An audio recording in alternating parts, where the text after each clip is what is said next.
Hello. Welcome to Hitbox, final episode. Yes. I'm Marley. And I'm Scruffy. And it's very nice to be with you at Yeah. the end of this year. The end of the year, year of our Lord 2019.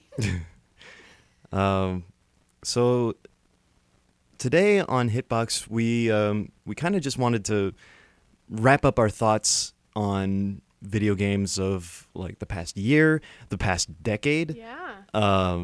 And like our favorite things about video games, the video games we're most looking forward to. Absolutely. That either haven't been released yet or that we just haven't played yet. And yeah, just celebrate our playing of games on this episode. Absolutely. And yeah, we'll talk a little bit. We're going to keep it very exciting for this final episode. Yes. And we're looking forward to the future of what we have on our plates for playing new games. Absolutely. New year, new games. Some of them are new, actually. Some of them aren't, but that's okay. Yeah. New installments of games. New installments. New of games. Animal Crossing. We all have man. that to look forward to. I'm in a predicament where most of my friends and loved ones are very into Animal Crossing, and I am just okay with it. And I love watching people get very excited about it as someone who's not a super intense fan, because it's always like, we have new chairs coming in. It's like, oh man, we can make curved pathways. And I'm like, heck yes you can. I'm so happy for you. I don't know why this is important. I'm so happy for you. It is important. It's important to curve the pathway every now and again. Oh, I like that. Let's in the new year. Let's learn to curve our pathways. Yes. All right. And with that, let's get started. So, Scruffy, what would you say are some of your favorite games of the decade and or the types of games you like to play? Right. So let's start with some of my favorite games of the decade, which was tricky to think about because you really think that, well, firstly, you play a lot of games that came out before this decade. Uh-huh. And like, yeah, they all kind of, the experiences kind of blend together a bit. Yeah, I feel like especially, playing games as people who make games, or as people who just, think about games a lot outside of just the context of I'm playing a game. Mm-hmm. You can tell when a game is really good when it doesn't age, no matter how different, how much sort of technology moves past it. Yeah. Because at some point you hit a block where the quality of the graphics maybe doesn't matter as much. Yeah. Or maybe an art style is so timeless that Yeah. it doesn't matter. Mm-hmm. Or even like clunky gameplay feels like it's not clunky gameplay, it's part of the game itself. Right, So that's right. always really special. Yeah, yeah. Well, let me work backwards, actually. These are definitely games that I think are going to stand the test of time for me, no matter how little I've played them so far. Mm-hmm. They've just, like, gripped me. Yes. The first is Smash Ultimate. Uh-huh. That game has floored me with the amount of content it offers, with the amount of depth that each character offers. I started the Super Smash Bros. Series with Brawl, actually, and Which then console was Brawl? Is that game? Brawl was Wii. Oh, it's Wii. Okay. I started with Brawl, then worked my way into Melee, and eventually I tried a little of the original, but I've played the original the least. Melee I really enjoyed. I did have a Wii U, so I was able to get 4, which was, it was a compelling title.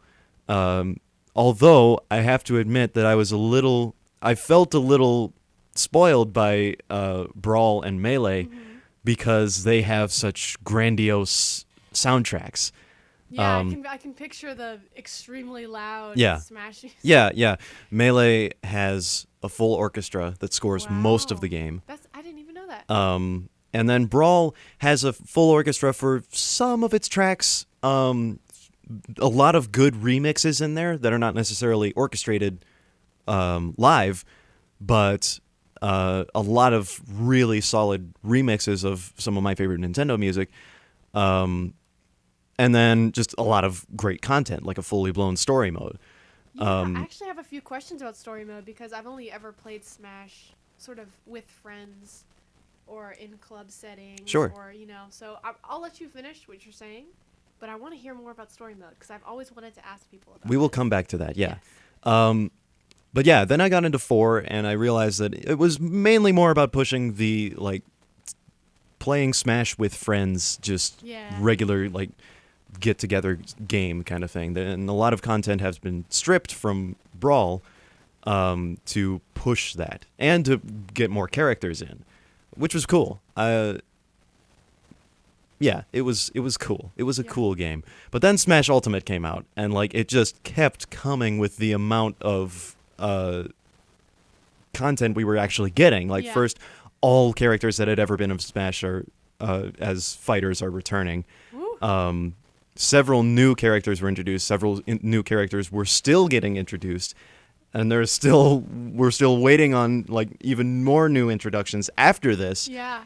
Not to mention that like the fighting system had been reworked. The graphics had been borrowed a lot from the 4th game, but like revitalized on Switch. The shadows look a lot better, and just like I don't know, for the amount of content that we got with that game, it floored me, honestly. I was really impressed with it. Yeah. And I continue to be impressed with like these DLC characters and the packs that come with them that are faithful to the character themselves, and like yeah, it's just a great project all put together. And yeah, and I think that one's going to last a long time for me. I definitely think so. I think also in terms of games that have a presence as I'm not going to say esports because I think playing one-on-one with your friends is a little different, but having a presence as a game that you share with other people quite a lot, as a competitive game against other people that has a community based around that aspect of it, I think it's going to be super long lasting. I think it more than other games I can think of is going to stand up the test of time. Yeah. Yeah. Working back a little, let's see. Next big game for me was Breath of the Wild. Yeah. That one inspired me a lot as an artist, as a game developer. It got me thinking a lot about what games could do. And the invisible sound design really piqued my interest. But that game also floored me for the amount of space it had to explore. And it came out at a similar within the same year, didn't it? Within the same year as Super Mario Odyssey. Yeah, 2017. I think they were like release titles of the Switch. Yeah. Or if not officially, they came out within that first year. And I noticed that they both like shoved a lot of content at you. Yeah. But in different ways. Yeah, and especially for their 2 franchises they're in. Yeah. Because usually it's a kind of controlled Right. situation. In Super Mario Odyssey, there's a lot of content, and it's all condensed into a small space. Yes. So you've got this small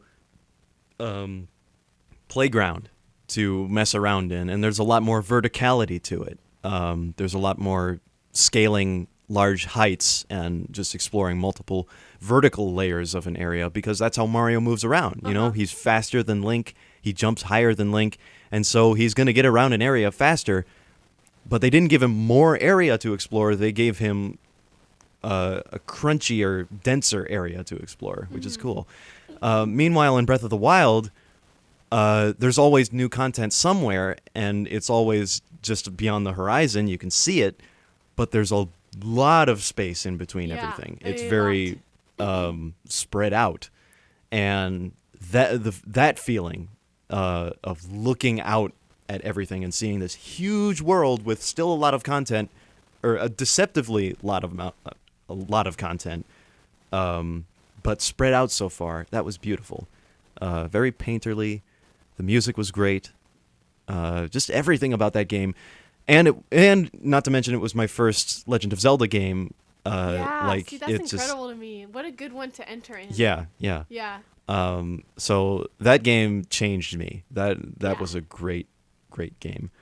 I don't want to take up too much time just like explaining my last decade in games, but I'll try and speed it up a little. 2013, Pikmin 3 came out. Yeah. And that is one of my favorite games just because Pikmin is such a dear series to me. And like it refreshed all of what we thought about Pikmin with these like great new designs of enemies, new Pikmin, an amazing photorealistic design to the whole game.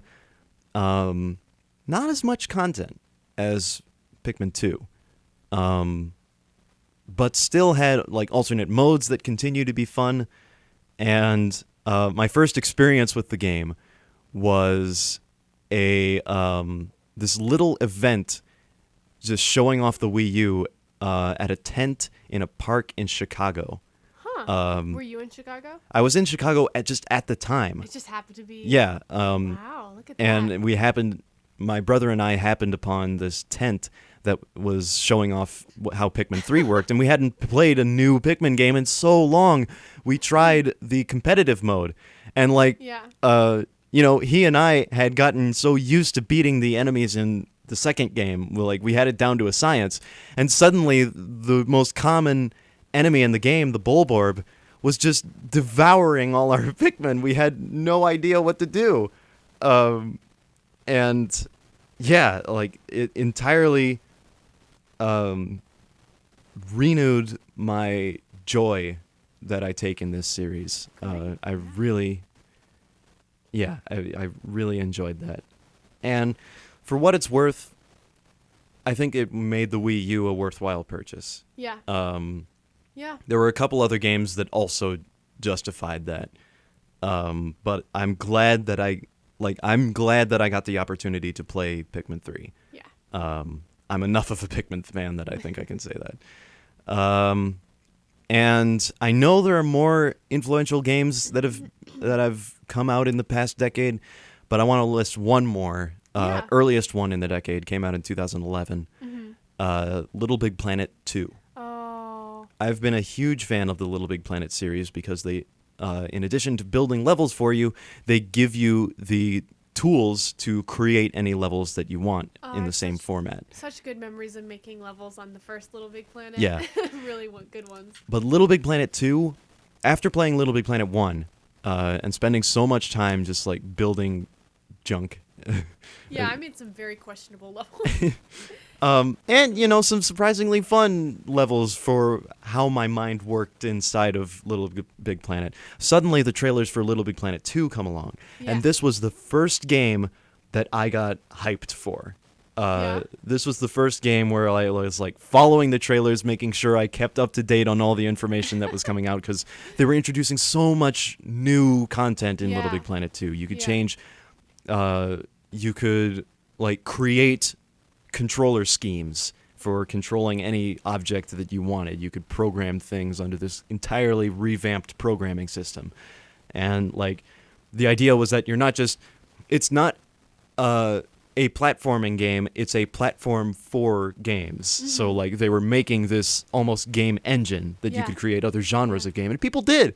They recreated Pac-Man and Duck Hunt on that game. They created story-based games, shooters, racers, you name it. This feels akin to me where out of Sims 3 there rose this big, well, not just Sims 3, I think Sims 2 and 1 as well.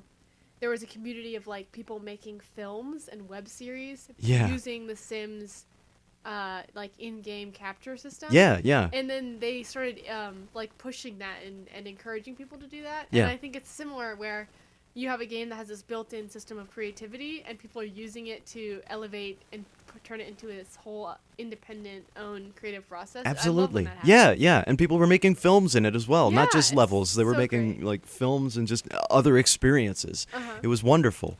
And it still had the media molecule charm to it. Stephen Fry was still the narrator, and all of the decorations that you got still had their quirky decorative fun to it, and it was a great game. To me, in the Little Big Planet series, the best balance of accessibility and power as a creative tool. And I think that is my most played game, Little Big Planet 2.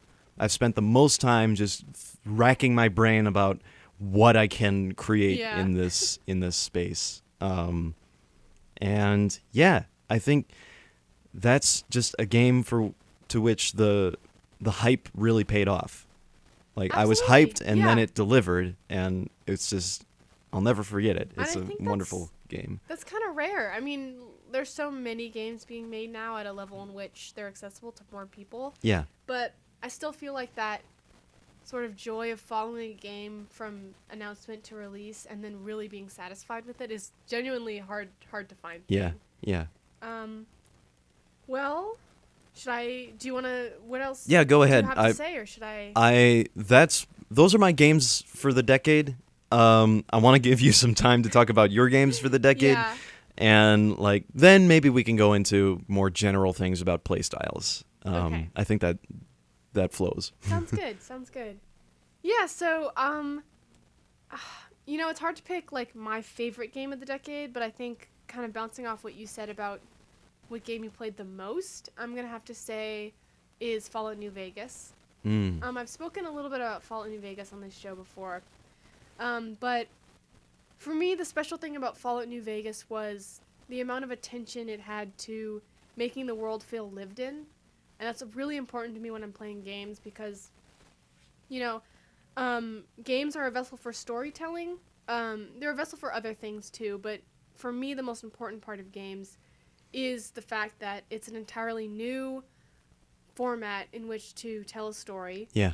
And to do that successfully, you have to have a manner of other things like, good programming, good level design, Good immersion. Good immersion. Yeah. But also for me, immersion doesn't mean realism. It means emotional pull. Yes. And successfully utilizing whatever aesthetics and style and talents you have to make a game that people genuinely want to go back to and play over and over again. Yeah. Yeah. And for me, that's what Fallout New Vegas was, not just in that series, but in games overall. Because when I think of, like, it's almost like a homesickness. You know how you can think of something like a game you really love and you almost feel homesick for it? Oh, yeah. Absolutely. Yeah. It's like more than a comfort game. It's like this is the game that I think of when I think of, oh, I want to go home and play games. And I think part of that is because I played it at a time when I was just getting into games and I hadn't really experienced them that much. But also I was playing it at a time when I think I really needed something like that. Yeah, An RPG I could dig into and explore being other people in. But also Fallout New Vegas, it's just a good game. I know people complain a lot about, Bethesda bugs, but I also know people regularly put this game on their top of the decade list.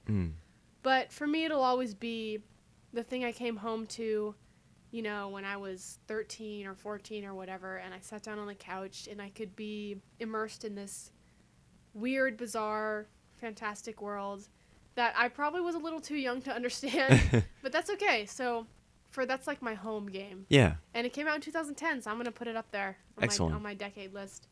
Yeah, the other so games I like are RPGs mostly, and then like really good, succinct, fully packed, like first-person, story-based action games. Yeah. So we were talking a little bit about, actually, it's hard for me to pinpoint exact games in this genre because there's been so many good ones, especially in the last 5 years. Even when people talk about how much, we no longer want to play those kind of games, that's false. People want to play them all the time. People have been playing them. I can think of really amazing ones that I played for the first time, like Uncharted 4 is my first Uncharted game, and it's amazing. Yeah. But we were talking about the game Infamous earlier. Yeah. Which I wouldn't necessarily put on, best of the decade, but it's a game I really vividly remember playing, and I remember a lot of deep parts of the game because of how successful it was at doing what it was meant to be doing. Yeah. And so it read like a comic book. It did, and it played very loosely and organically, but also it was very difficult, and it was, and I also have warm memories of playing it with my sister. Most of these games are that case. Another game is Sims 3, and I know probably it's its release date is technically in 2009, Mm. so not quite of the decade, Mhm. but it was still releasing content in 2010, so I'm going to kind of sneakily include it. The Sims games are incredible. I think they should be on everyone's top list of games of all time. They're super influential in the world of game development and of how games are perceived by people outside of the gaming community. Mm. I think they're games that are aimed at different sort of people than people used to assume video games are for. Yeah. And they inspire creativity. Yeah. And sort of not just strategy, but also sort of strategic chaos that I think is Yeah. really beautiful and fun. Yeah, yeah. You're Um, inventing your own. You're not just inventing your own strategy to solve a goal. You Yeah. also invent your own goals. For Yeah, that game. and you invented your own narrative about how you reach those goals. Yeah. And, you know, when you're a teenager or, I don't know, a little bit, you know, a preteen, and you're sitting at home, this is like the perfect game to own because you can fully unleash chaos into this little world you're creating. Yeah. And also, as a series, they're really good at listening to feedback and looking at what their community looks like and knowing, like, we need to make changes in the way we word things, in the way we present parallels to the real world, because this is supposed to be reflecting the real world. It's a goofy, weird, nonsensical version of it. But, you know, they are a game that removed the trait insane because they were like, that's not really a proper way to refer to someone. So they changed it to erratic, which I think is like an incredible thing. No one ever thinks about doing stuff like that, especially for, you know, invisible disabilities. And they also erased the indicator for gender and changed it to like appearance and all these other micro sort of appearance things you can do. And I think it's just really important that as a game that's so influential, they're looking at the world around them and looking at their fan base and who plays their games, and they're thinking about how the language they're using in the game really affects the people around them. Right. They know that they're setting an example. Exactly, and they're not afraid to set that example. Yeah. Because I think a lot of game developers would like to, but are genuinely afraid of doing it. Which is not an excuse, but it's also, you know, do it. Yeah. You never know. Yeah. All sorts of people play your game. Yeah. Geez, what are some other, you know, you are so organized with your list. I'm trying to think of really great ones I've played recently. Again, I was like, all of these experiences are kind of blending together, but there Yeah. are explosive moments, snapshot Absolutely. moments in the past decade where I was like, wow, Yeah. that feels great to play, and I remember that still. So, Yeah. like, think about those moments. Yeah. Well, you know, Portal 2. Yeah. This is a game that I really felt hyped about when it came out because Portal was like the first game I ever played, like There you go. actually played. Yeah. Following up to the release and everything, and then sitting with my friends at school who loved it and getting to talk about playing this brand new story in this world we all loved. Yeah. And I don't know, it was such a good game. It felt so clean and crisp and satisfying, and it transferred so well because I went from playing on PC to playing on PS3, so it was like a transitional for me too, because now I had a console. Yeah. I was like older, and it was just like a perfect switch over to me starting to think about games as a medium, even subconsciously, from before, which is when I was thinking about them as sort of like fun things to do randomly with friends, which Yeah. they still are, obviously. But Yeah. it was the sort of first step into thinking about them more in depth. Right. And it's just funny. That's a really funny game. It has some of my favorite game writing of like all time in it. Yeah. Um, For sure. Yeah. It's just so great. So great. And the music is fantastic. And in terms of emotional impact, like I can remember every single emotional beat in that game. Yeah. It's so good, so well crafted. I don't know if I've ever been as hyped for a game since then. Since Portal 2? Yeah, since Portal 2. I Yeah. think, you know, I was excited for the new Fallout, but then I was very disappointed. So, like, but yeah. Geez. I wish I could organize my thoughts into some really gosh darn good games from the last decade. I play a lot of older games, too. Yeah. Yeah, I was going to say, one game that has, like, stood the test of time for me, but it was not from the last decade, is Mario Superstar Baseball. Oh. Which was one of the latest games for the GameCube. But my Yeah. brother and I have so many hours poured into that game because we could just pick it up and play against Yes. each other. and there was like just enough depth to it that it didn't get old. Yeah, I will say, okay, I have one more I'll talk about really briefly. Yeah.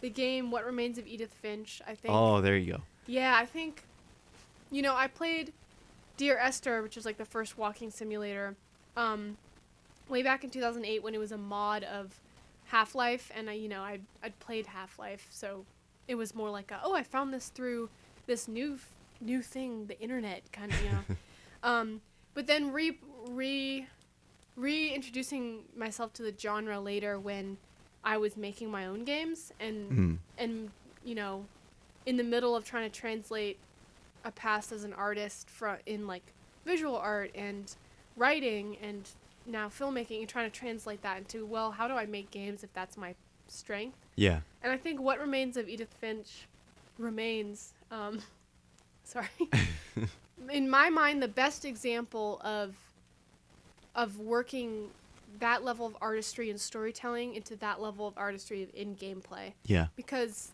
the little moments in that game that switch up the gameplay just slightly, because it's like a thin layer of gameplay over this like beautiful wandering mess of story, which is what all walking simulators are like. The way it would just subtly change the gameplay to reflect the story that you're interacting with at that time was so seamless and so well done that it like emotionally was powerful on a level other than like the story you're listening to. Yeah. And that's just amazing to me. I feel like that's what I'm aiming to achieve in whatever games I choose to make, even if they aren't walking simulators. Yeah. And I think it got a lot of praise at the time, and it definitely deserved all of it, but I feel like it was missing from so many lists I read, and I'm sad about that. I think it's an incredible game, and I hope I get to play and make more games like that in the future. Oh, absolutely. Yeah. So maybe let's talk about the future. Sure. Well, do you mind if we spend just a little time on like what we like most in playing games? Absolutely. That's a perfect transition. Yeah. I've been puzzling over it. What is my favorite kind of game? It's a hard question. I don't necessarily have a favorite genre of game. I think I have more of a favorite feel for a game. That makes total sense to me. And I surprised myself with this. My favorite feeling for playing a game is like a coin-op arcade game where you can just press a button, get right into it. It's fast, it's a contained experience, and like you're going for gold. Yeah. And then at the end of it, you like receive all your feedback on it, and like it's extremely easy to try again. Yeah. I think that sort of like small packaged game experience is one of my favorites. And that's why, not necessarily one of my absolute favorite games that was extremely influential to me, but one of the most addicting games that I've played of late is Tetris. Tetris 99 on Nintendo Switch. A bit ashamed to admit that I've spent an inordinate amount of time playing that game. And I haven't won it yet. Who cares? But it's a game where you're pitted against 99 other players, and if players don't show up, then computers. And you play Tetris as quickly as you can, as you clear lines of Tetris. Everyone knows how to play Tetris, I assume. I hope so. But as you clear lines of blocks in Tetris, that sends blocks over to other players to try and fill up their boards. And if players lose, then the player that beat that player earns a badge. And earns all of that lost player's badges. And God. So it becomes this Puzzle dog game. eat dog world of badges and increasingly quick Tetris playing until there's only one winner. Puzzle game battle royale. Yeah. It's crazy. And I think the speed is what gets me. The whole experience is like 10 minutes and then you're done. Yeah. And in my case, less than that, and then you're done in 10th place or less. Although I have gotten second place a couple times. God, I just never reach the coveted first place. Yeah, you'll get there Someday. someday. But that's my favorite kind of experience. Yeah. In Pikmin 3, they offered a mission mode where your objective was not to go through any sort of multi-day story. It was to collect a certain amount of fruit or beat a certain amount of enemies in this very contained space within a very short amount of time. Yeah. You think that it's super short, but then you realize, oh, I just have to be extremely efficient, and I could get all this done. That is very salient for me. I keep coming back to that. Little experiences like that, or like a racing game, for example, Mario Kart. Oh, Mario Kart, that whole series is so good. Oh, man. Someday we'll dedicate more time to talk about just Mario Kart. Mario but Kart. I'll let you finish. I love playing and I love crafting small, bite-sized game experiences like that, where you enter, and I said like coin-operated, like you would have initially paid a quarter for this, but you enter. The time is either short or it's set by you, where you're going for a high score and things get increasingly difficult. Like old arcade games or NES games would have done, like Donkey Kong, for example, or Galaga, those not limited by a timer, but sort of limited by a timer. But as you progress, things just get harder. Yeah. And it's not the timer encroaching upon you, it's the difficulty, your own skill encroaching upon you. And those have gotten more open to more players over time. I just think that that's the experience that I really crave out of a game, just a short package. Not to say that I don't really love a huge adventure game. Yeah. Breath of the Wild. Yeah, but I'm a musician. I am an analyzer of film and music and game experiences, and if I'm to go into an experience like that, I'm going in hard. I'm going in fully, and I have to steel myself for that. I'm not just gonna start a game for a couple days and then leave it. I have to know what happens next. This is so funny. We play kind of similar games sometimes, but very different ones other times, and we approach games so differently. This is funny. The more you learn about a friend. Yeah.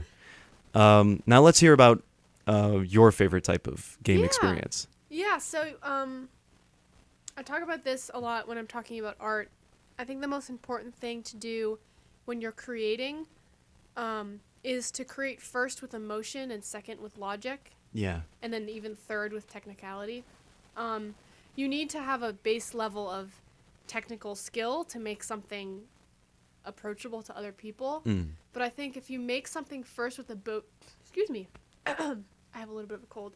If you make something first with emotion, no matter what your skill level is, how long the project is, you're always going to make something that resonates with someone. And it'll be more raw and meaningful and important. Yeah. And I think that way when I'm consuming things too. If I can tell something was made with emotion and made with feeling and, I don't know, made with some other level of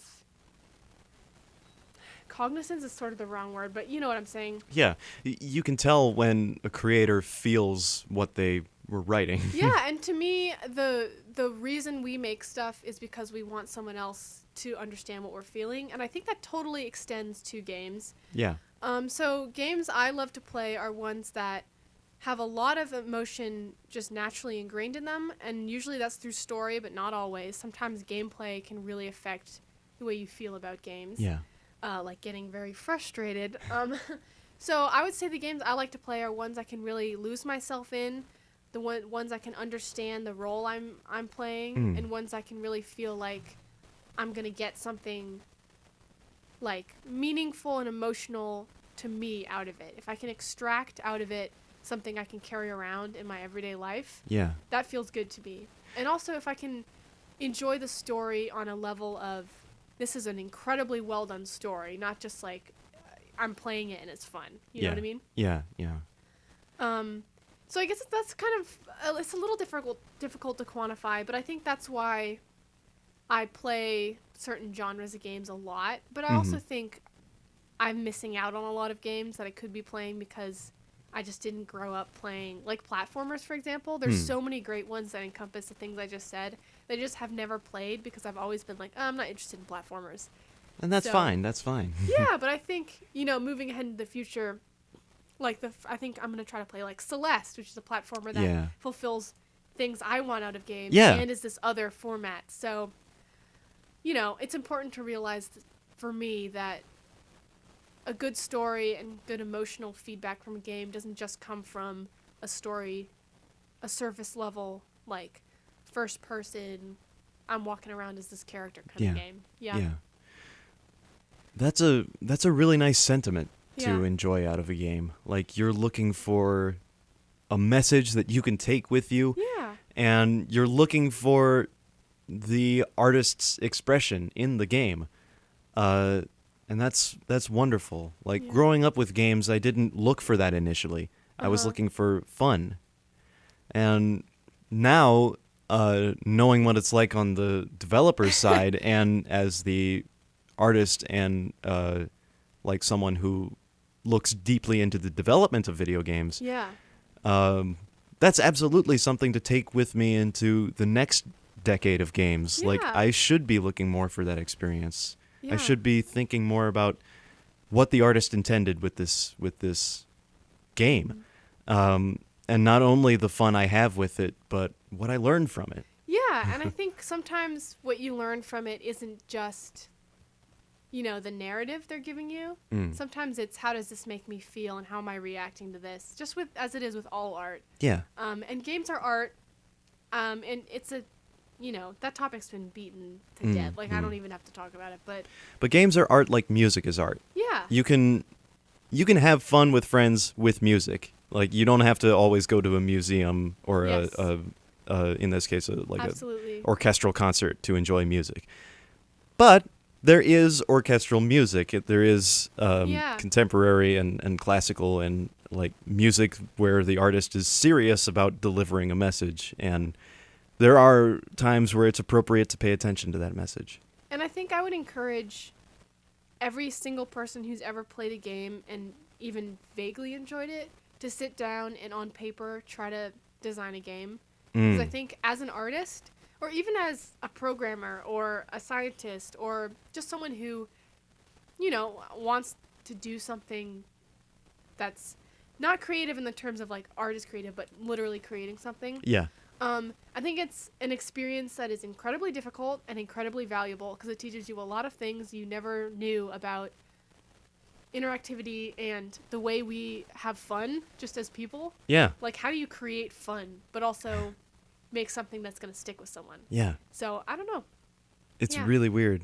It's difficult. It's difficult, but it's rewarding, Oh, yeah. and yeah, it's It's- a wonderful experience. It truly is. Yeah. So, I guess that's my little sappy take on games. Nice. Yeah. Good way to wrap up the year in gaming. Yeah. In the future, hopefully, I will have in game development. Yes. Yeah. Now, let's get to games that we are looking forward to play. Yeah. Woo. And this might also be games that we are looking backward to forward to playing. Exactly. These are maybe But- old games we missed. Yes. Yeah. But why don't you start? Sure thing.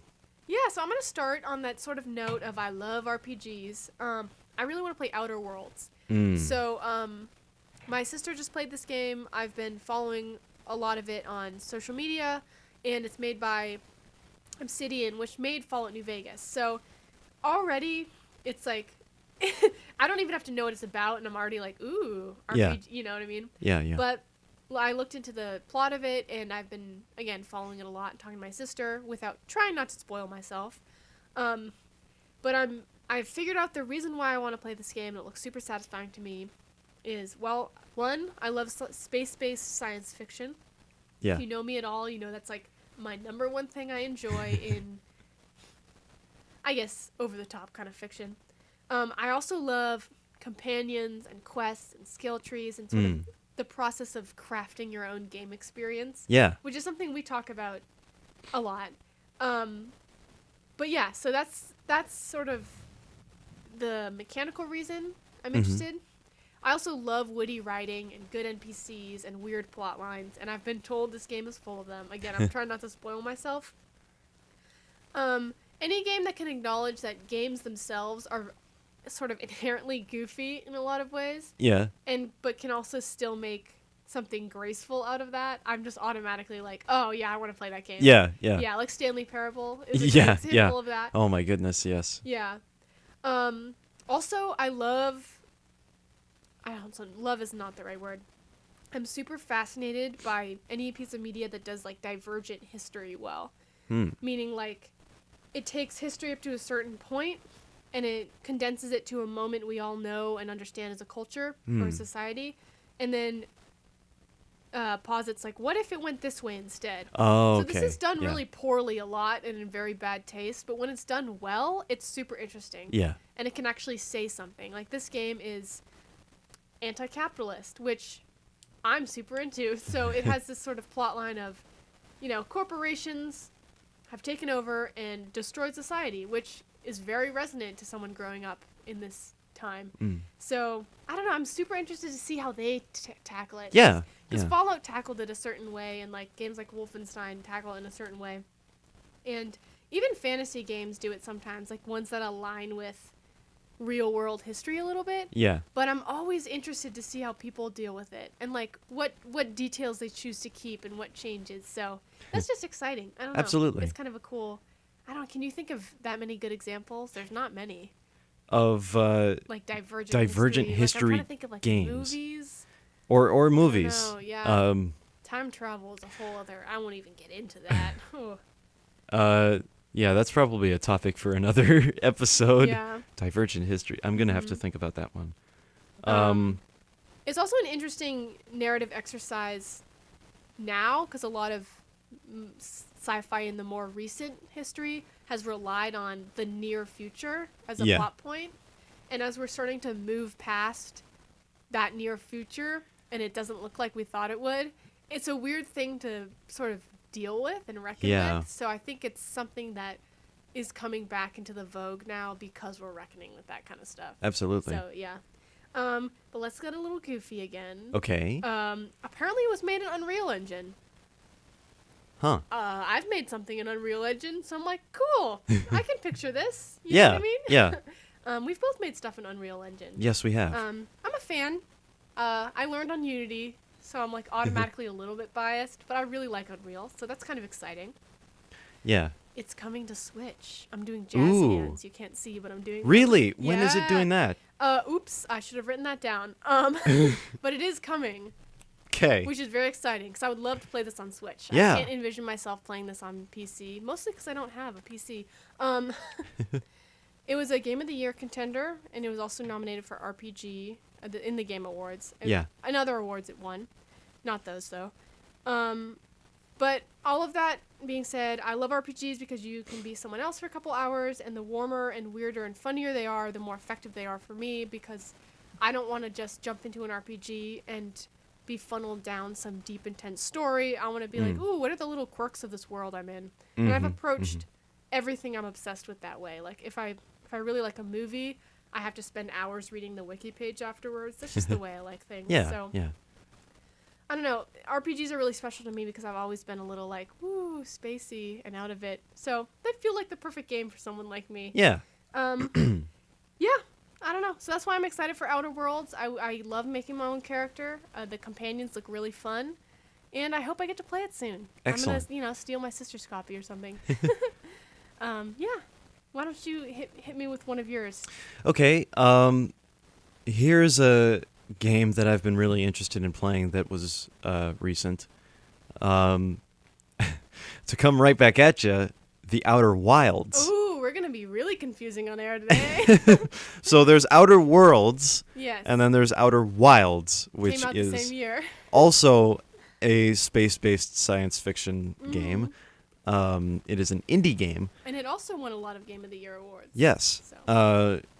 And it involves traveling between these different planets, piecing together this narrative in a very, like, almost outdoorsy kind of rough sensual kind of storytelling Yeah. setting.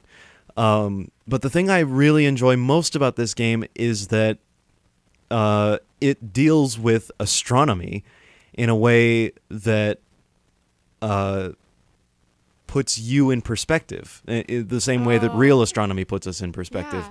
Yeah. These planets are interacting with each other physically without reference to you. You know, I love that. there are a lot of sci-fi games where, in service of the narrative, because they want to tell, you know, a coherent linear narrative, when you arrive on the planet, you have no care in the world about its rotation or its orbit or its closeness to a particular star. You know, that stuff is of no importance to this story. But Outer Wilds, it is important to the story. The planets are changing over time. Yeah. Some of them, like, for example, the tides on one planet prevent some things from being accessible from time to time. Or, like, there's content that will become inaccessible after a certain time. And that's in real time. Yes. If you don't act and explore this, then it goes away.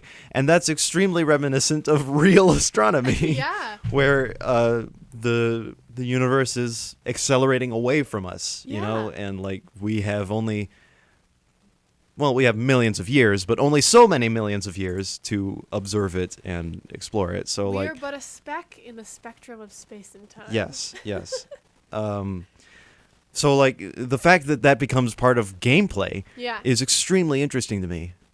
So I really want to be part of that experience and like play it multiple times to see what I missed and Yeah. what experiences or what story I can craft out of this physically based world. That reminds me of an honorable mention. Excuse me, again, I have a cold. On my list, which was the game Everything, which I know Everything. we've both seen like presentations on Yes. and read stuff about and whatnot.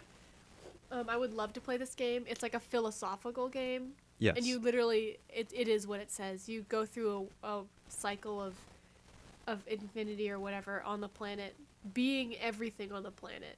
Like from mountains to a bear to a, you know, whatever. A bacterium. 2 planets, I Two think planets. so, eventually. Yes. Yeah, that's just really cool.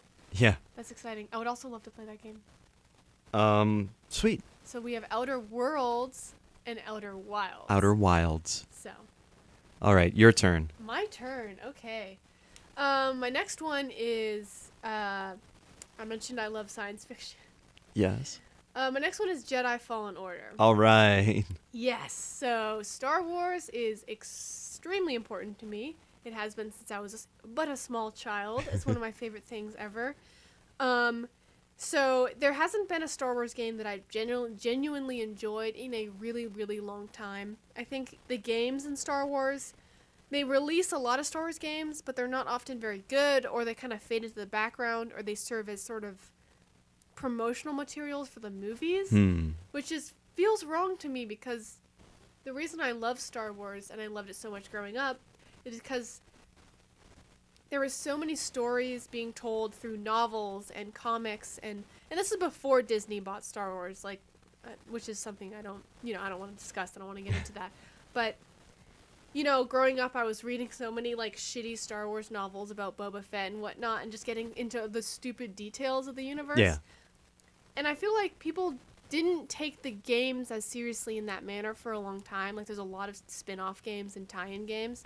But then there are ones like Knights of the Old Republic, and, that really, really sat well with people and established themselves as big moments in the Star Wars canon outside of the movies. Yeah. And so I feel like this game has the potential to be that for me. It seems like it's starting to be that a little bit to other people. It's gotten really good reviews overall. It's kind of weird. It's been described as a Souls-like game by multiple people, which is not a genre I enjoy playing. I've watched my brother be incredibly good at an incredible number of Souls-like games, including Dark Souls, and I look at it and go, I would not be good at that. But I look at this game and I go, ooh, I actually might be good at that. Yeah. So I'm interested. I would be interested to see that as my entry into Souls-like games. because I don't think it's a particularly difficult one. I think it's can be difficult, but I think it's using some of those attributes and a little more accessibly. Yeah. Oh my god, you can customize your lightsaber in this game. I mean, you can do it to a certain extent, but so I'll start. I should go back a little bit. It's a third-person story-based single-player game. So you're playing through a Star Wars story with a focus on characters and plot, and you're getting to an end point. So it's not open world. It has elements of that into it, but it's like it's also been described as like an Uncharted-like game, which is also something I really like.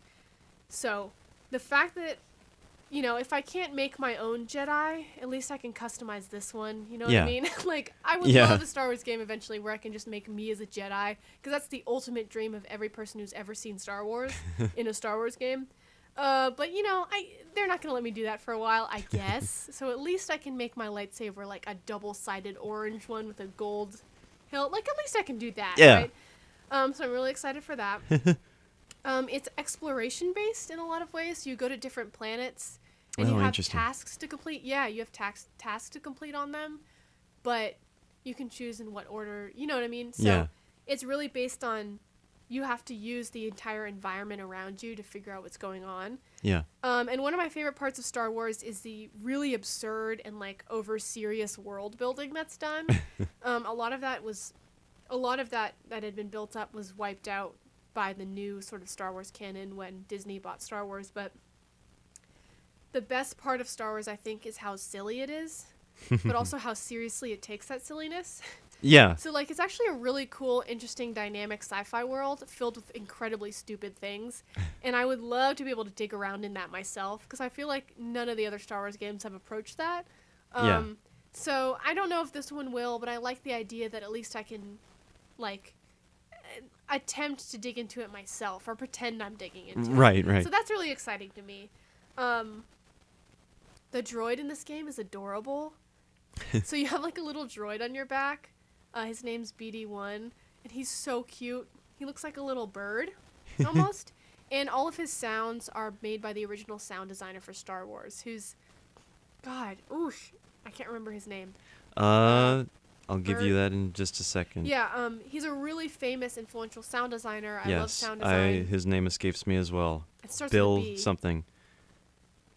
But his work on Star Wars was incredibly influential, but he worked on so many other things, you know, both in the sort of sphere of pop culture and in the sphere of, like, more serious art.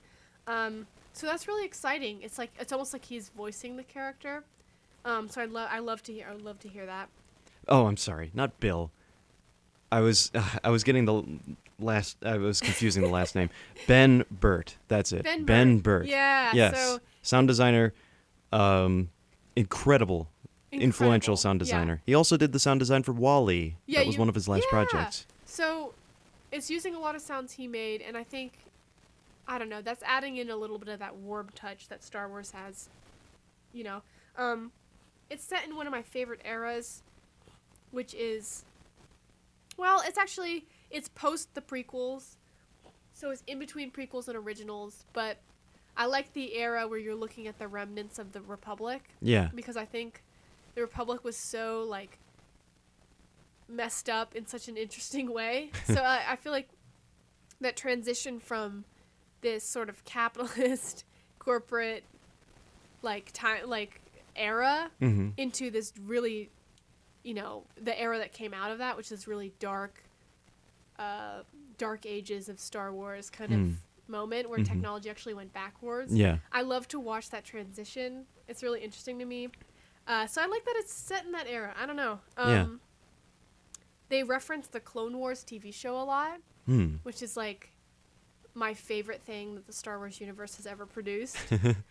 It's incredibly good. If you've ever been interested in, like, why the prequels happened, like how did Palpatine come to power, you have to watch that series. And I like how they're actually, like, characters from the series are actually in the game. Oh, nice. Which is like, what? Okay. Yeah.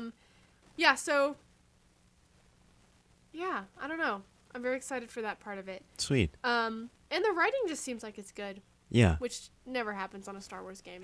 So that's what I got to say about Jedi Fallen Order. I'd love to play it. Looks super fun. Looks like it'll sort of scratch the Star Wars itch that I always have in the back of my brain. And yeah, hopefully I'll get to play it. Nice. All right, I have a pretty ambitious one here. Go for it. So I said that Breath of the Wild was one of my most influential plays of the last decade, and I also said that it was my first Legend of Zelda game. Yeah. Which means that I haven't played any of the other ones that came before it, or the one that has now come after it. And it is my destiny to go back and play all of these games and put together this amazing set of legends that Nintendo has told. Yes. I believe beginning with Ocarina of Time. And then, in no particular order, I've got to go through Majora's Mask, Wind Waker, Twilight Princess, A Link to the Past, an older one. Zelda 1, I have started it, but I have not finished it. Now, where are you playing that? Where did you play that? That was on Wii U. I got that on Wii U Virtual Console. That's really And cool. now A Link to the Past is available on Switch if you have a Nintendo Switch Online subscription. They give you access to a bunch of Super Nintendo games. Now that is cool. Yeah, it is cool. It's one way to keep old games alive, too. Yeah. And yeah, I really want to see how other games have handled this sort of world, these sort of archetypes, and this sort of gameplay. I know that Breath of the Wild is an outlier in the Legend of Zelda series. Yeah. It approached gameplay in an extremely different way. And I'm excited to see how other games do it differently. I'm also excited to see where all the references in Breath of the Wild came from. Oh my There's a God. lot of subtle hints to the lore that I recognize that they were hints, but of course I wasn't in on it. Yeah, I can't wait to watch So- you discover all those. They're so fun. Yeah, now I'll be able to piece it together. And I mentioned this in our first episode of Hitbox this season, which I think is a nice way to wrap it up. Look But at this. I like to think of the Legend of Zelda games as legends. Yeah, this is a they're- really cool theory. They are strung together by the same story elements. There's a hero, there's the villain that never seems to go away, and there's the princess in need of rescuing. There's the sword that you need to do the job. Or, well, I guess don't really need, but the sword that certainly helps do the job. Yeah, it really aids you. And the kingdom. There's the kingdom of Hyrule. And yeah, those are all the pieces. And, there are the Gorons. They show up a bunch. The Rito show up. The Gerudo, Zora, the Zora. They show up a lot. fairies. There's consistent parts to it. But the rest of it is not consistently put together. Link doesn't always look the same. He doesn't always act the same. He doesn't always come from the same location. The setting looks vastly different each time. The villain manifests vastly different each time. Zelda manifests different each time. The castle, everything about each game has these archetypal elements to it, but everything else is told extremely differently. And I say told because it feels to me like storytellers from all walks of life telling you this story that they heard from word of mouth, and like a game of telephone, it's kind of changed over the eras, over the continents. You know what's funny too is that most of the games open with someone telling you the story Yeah, of what happened either in a previous game or their version of the original legend. So Right.